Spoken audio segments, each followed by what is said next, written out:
देखिए प्यारे बच्चों, ये हमारा इस यूनिट का लास्ट टॉपिक रहेगा, electrical property and magnetic property. Solids के पास इलेक्ट्रिकल प्रॉपर्टी भी होती है और मैग्नेटिक प्रॉपर्टी भी होती है। प्यारे बच्चों देखिए कि कोई भी सॉलिड होता है उसके पास चार्ज पार्टिकल प्रेजेंट हो सकते हैं, वो इलेक्ट्रॉन हो सकते हैं।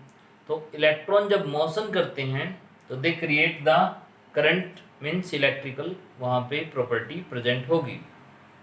अगर उनके जो चार्ज पार्टिकल हैं, देखिए किसी भी हर एक एटम में चार्ज होते हैं बच्चों, इलेक्ट्रॉन चार्ज पार्टिकल्स हैं और जो हैं दे कैन मूव, और अगर वो मूव कर सकते हैं it mean they can conduct electricity, hence they show the electrical property. और प्यारे बच्चों आपने एक और पढ़ा है कि जब करंट होता है यानी चार्ज पार्टिकल जब मोशन कर सकते हैं तो वहाँ पे मैग्नेटिक प्रॉपर्टी भी होती है। क्योंकि 10th क्लास में आपने पढ़ा और फिजिक्स के अंदर +2 में भी पढ़ोगे कि जब करंट चलता है तो उसके चारों तरफ मैग्नेटिक फील्ड भी होता है। When there is a current there will be magnetic field also. तो प्यारे बच्चों जब चार्ज पार्टिकल हैं मोशन करने के लिए तो उनके पास मैग्नेटिक प्रॉपर्टी भी प्रेजेंट होगी, मीन्स वो भी जो अपने मैग्नेटिक बिहेवियर को शो करेंगे। क्योंकि देखिए इलेक्ट्रॉन्स होते हैं, इलेक्ट्रॉन्स रिवॉल्व करते हैं, इलेक्ट्रॉन्स की स्पिन एक ऑर्बिटल की अपोजिट होती है, वो उनको कैंसिल आउट कर देती है। लेकिन जितने सिंगल इलेक्ट्रॉन होंगे अगर वो सेम स्पिन के अंदर है उनके अंदर उतना ही पैरामैग्नेटिक करैक्टर ज़्यादा होगा। देखिए प्यारे बच्चों इलेक्ट्रिकल प्रॉपर्टी, तो इलेक्ट्रिकल प्रॉपर्टी के बेस पे सॉलिड को 3 कैटेगरी में डिवाइड किया गया है। वन इज द कंडक्टर, एक हो गया कंडक्टर। दूसरा प्यारे बच्चों ये हो गए सेमी कंडक्टर, सेमी कंडक्टर। और तीसरा प्यारे बच्चों यहाँ पे है insulator, insulator, conductor, semi conductor and insulator. अगर हम इनकी कंडक्टिविटी को देखें तो इनकी कंडक्टिविटी 10⁴ से लेकर 10⁷ तक प्रेजेंट होती है बच्चों। और सेमी कंडक्टर में ये वैल्यू बीच में रहेगी, 10⁻⁻6 से 10⁴ तक रहेगी बच्चों। और इसमें बहुत ही कम रहेगी, 10⁻⁻20 से 10⁻⁻10 तक रहेगी। तो प्यारे बच्चों हाईली जो इलेक्ट्रिसिटी को कंडक्ट करते हैं वो कंडक्टर हैं जिनकी कंडक्टिविटी हाई होती है, जिनकी कंडक्टिविटी बीच में होती है वो सेमी कंडक्टर हैं, और जो जिनकी कंडक्टिविटी वेरी वेरी लो है यानी कि नॉट कंडक्ट इलेक्ट्रिसिटी वो हमारे जो हैं इंसुलेटर है। तो प्यारे बच्चों कंडक्टर का अगर हम एग्जाम्पल की बात करें तो कंडक्टर का एग्जाम्पल हमारे बनेंगे मेटल्स। मेटल्स जो हैं इजीली इलेक्ट्रिसिटी को पास कर देते हैं, so they are the electric, they show the conductor behaviour means metals. या कोई भी आयनिक सोल्यूशन है वो इलेक्ट्रिसिटी को इजीली पास कर सकता है, that will be also come under the category of conductor. Semi conductor बच्चों, सेमी कंडक्टर में क्या होता है, ये बीच में है, जैसे कि जर्मेनियम, सिलिकॉन, ये हमारे प्योर सेमी कंडक्टर हैं। इंसुलेटर में बच्चों जैसे प्लास्टिक है, रबर है, जो इलेक्ट्रिसिटी को बिल्कुल पास नहीं करते हैं, नॉन मेटल्स है, यानी कि नॉन मेटल्स, प्लास्टिक कह सकते हैं, वुड कह सकते हैं, they will not pass electricity, these are the insulator. अब एक बैंड थ्योरी है बच्चों, उसके अकॉर्डिंग भी समझिए इनको। बैंड थ्योरी के अकॉर्डिंग इस थ्योरी में कहा कि जो देखिए ये कोई एटम है, ये एटम की आउटर सेल है, it is an outer shell. तो देखिए प्यारे बच्चों इस आउटर सेल को मैं थोड़ा सा लार्ज करके दिखा रहा हूँ यहाँ पे, and this is outer cell.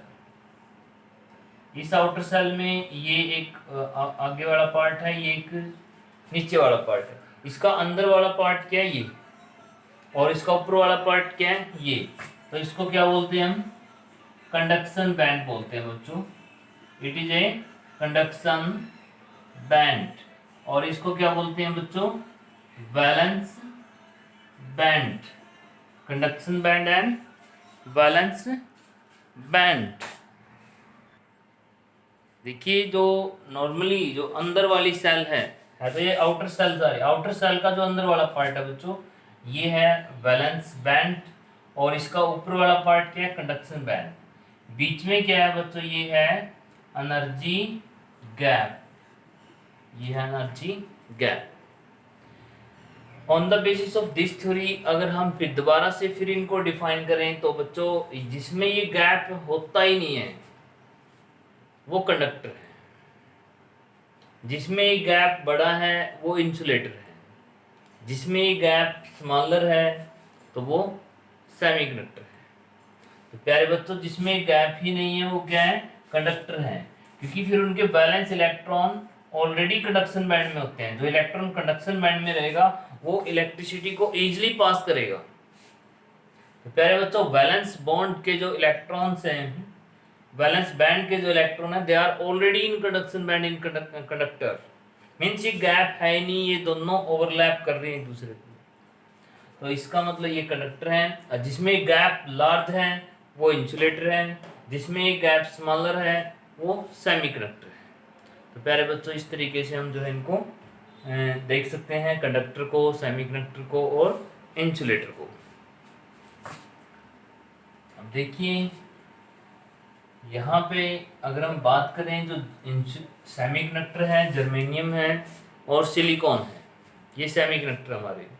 जो प्योर सिलिकॉन होता है उसको इंट्रिंसिक सेमीकंडक्टर बोलते हैं, और जब उनमें डोपिंग कर देते हैं, इम्प्योरिटी ऐड कर देते हैं, फिर उनको हम एक्सट्रिंसिक सेमीकंडक्टर बोलते हैं। और एक्सट्रिंसिक सेमीकंडक्टर की कंडक्टिविटी जो है वो हायर हो जाती है, इंक्रीज हो जाती है बाय डूइंग डोपिंग। तो अब आ रहे हैं मैग्नेटिक प्रॉपर्टी पे। तो देखिए प्यारे बच्चों, जैसे कि सन के चारों तरफ अर्थ रिवॉल्व करती है, अर्थ सन के चारों तरफ तो रिवॉल्व कर रही है और अपनी एक्सिस पे भी रिवॉल्व कर रही है। सेम ऐसा ही केस एटम के अंदर है कि एटम के अंदर न्यूक्लियस है, न्यूक्लियस के चारों तरफ इलेक्ट्रॉन्स रिवॉल्व कर रहे हैं। They are revolving around the nucleus and also rotate about on its own axis. तो इलेक्ट्रॉन भी अपनी एक्सिस पर रोटेट कर रहे हैं, और एक ऑर्बिटल के अंदर जो दो इलेक्ट्रॉन्स होते हैं उनकी जो रोटेशन ऑफ एक्सिस है वो अपोजिट होती है, इसलिए उनका मैग्नेटिक बिहेवियर आपस में कैंसल आउट हो जाता है। अगर किसी ऑर्बिटल में सिंगल इलेक्ट्रॉन है तो अपना मैग्नेटिक बिहेवियर शो करेगा।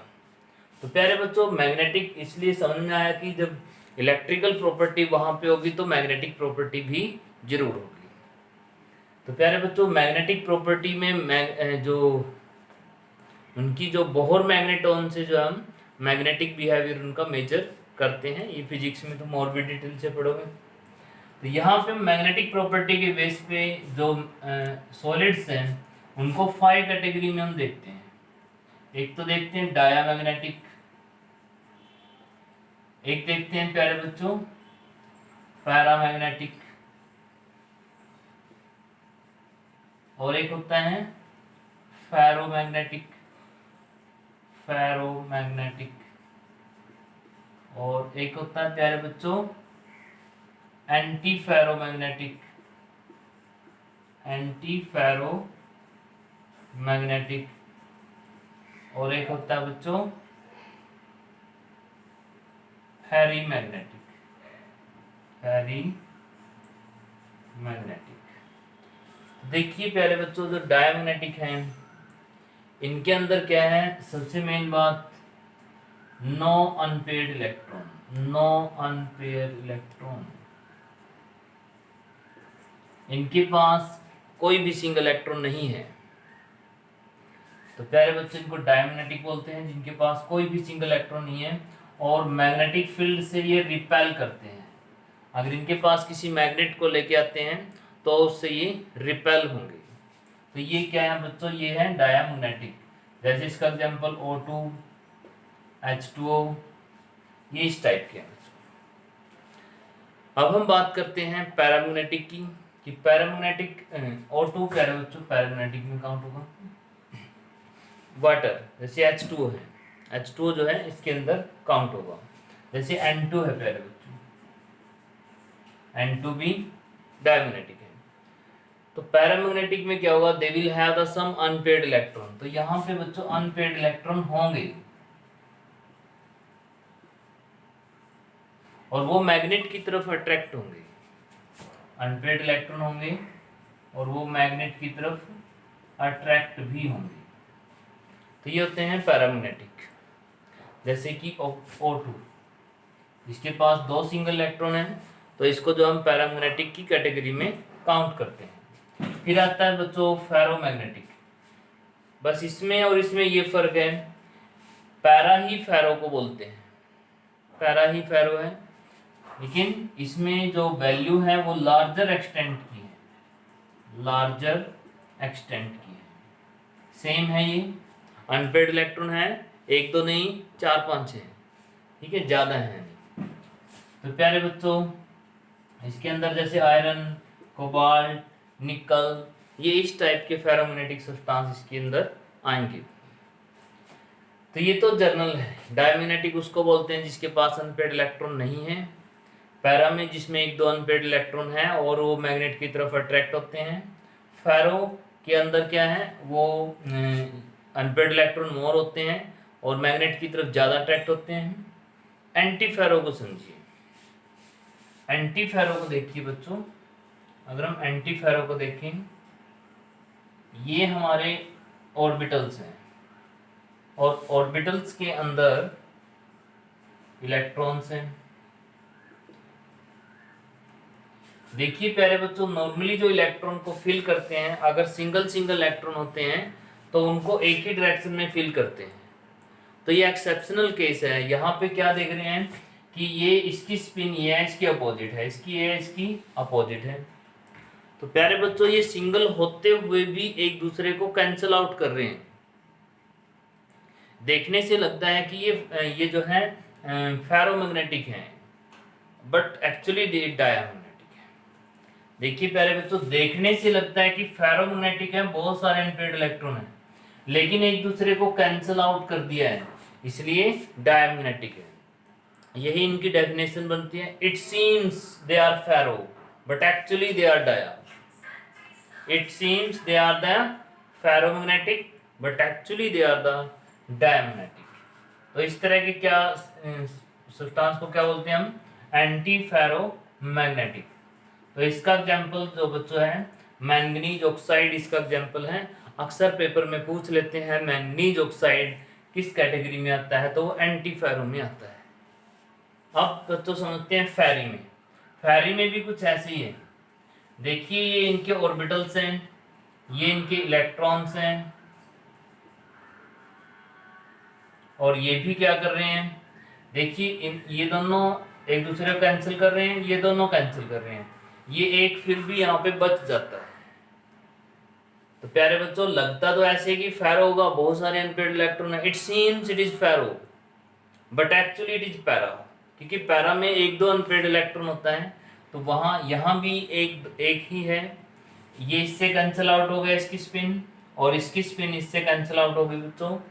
तो इन्होंने आपस में कैंसिल। जर्नली ऐसा नहीं होता है, जो सिंगल इलेक्ट्रॉन्स होते हैं वो सेम स्पिन के अंदर होते हैं, बट एक्सेप्शन हर जगह होती है बच्चों।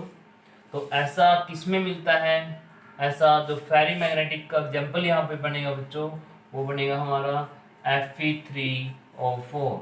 आयरन ऑक्साइड जो है फेरी मैग्नेटिक का एग्जाम्पल है, और मैंगनीज ऑक्साइड जो है वो एंटी फेरो का एग्जाम्पल बनेगा। थैंक यू प्यारे बच्चों, ये तुम्हारी यूनिट जो है यहाँ पे सारे टॉपिक को हमने कवर किया है, and hope you will do best. Thank you.